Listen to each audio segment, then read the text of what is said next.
subscribe to Omnia Fertility and press the bell icon to never miss an update. And how do they, and since, they are different, their treatments are different, then their effect on fertility probably is also different. So how do PCOS and endometriosis cause infertility in their own ways? First of all, I'll tell you about the endometriosis. Endometriosis means your pelvis has become frozen. It can affect your tubes. So tubal blockage becomes very common in the endometriosis. Your ovaries become a cystic formation. Your ovaries are there. A big cyst can be formed, which is known as a chocolate cyst, which can affect your fertility, the quality of your eggs.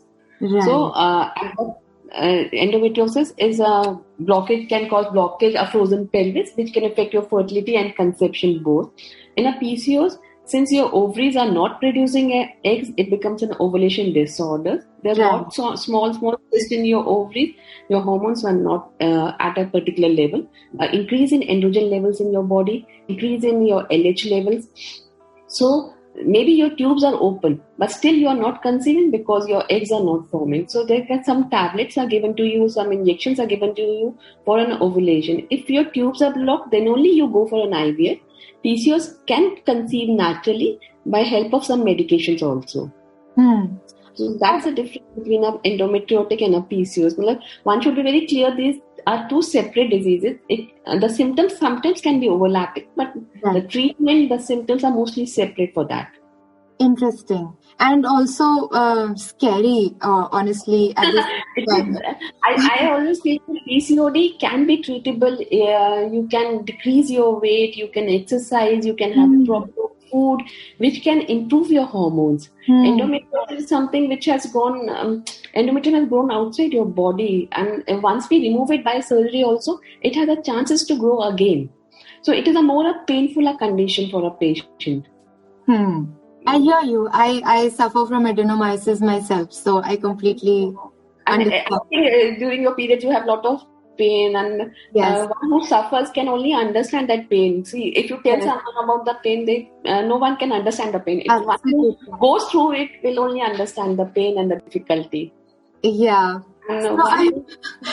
Actually, that's why I'm saying that interesting to है लेकिन scary बहुत ज़्यादा है.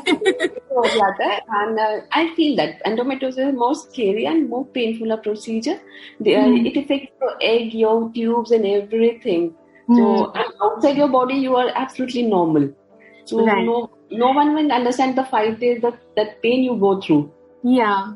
But you know what? I mean, the one thing that I've realized is the more knowledge we gain, the more educated we are about whatever we suffer from, the better there are chances of maintaining, handling, dealing with it. So, like the next question that I really want to ask, since I am also of that age, is that are there any complications for a woman who's going through an IVF treatment who's been diagnosed with either of these diseases?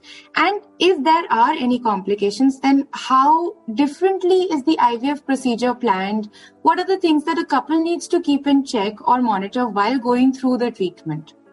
One has to understand that an IVF procedure is something which in which the injections are given for around 10 to 12 days to a woman, and then the eggs are retrieved through a vagina, ultrasound guided under anesthesia, and then the sperm samples are taken, washed up, a good sperms are taken, and then IVF or an ICSI procedure is done, embryo is formed and then transferred back into the uterus. Right. In cases of an PCOS, since you have more number of cystic or more number of follicles, there are chances of hyperstimulation. So whenever IVF is planned for these couples or this female, we have to keep a check of the dosage and see that one of the most important complications of hyperstimulation doesn't occur. So we take precautions for that, and precautions like we monitor the dose, we get her blood test done, get a regular ultrasound done, and don't transfer the embryo in the same cycle, so that the hyperstimulation or the complications of this syndrome doesn't occur. In cases of endometriosis, what happens, since your ovaries, your tubes are involved, so one should understand that it can affect your egg quality.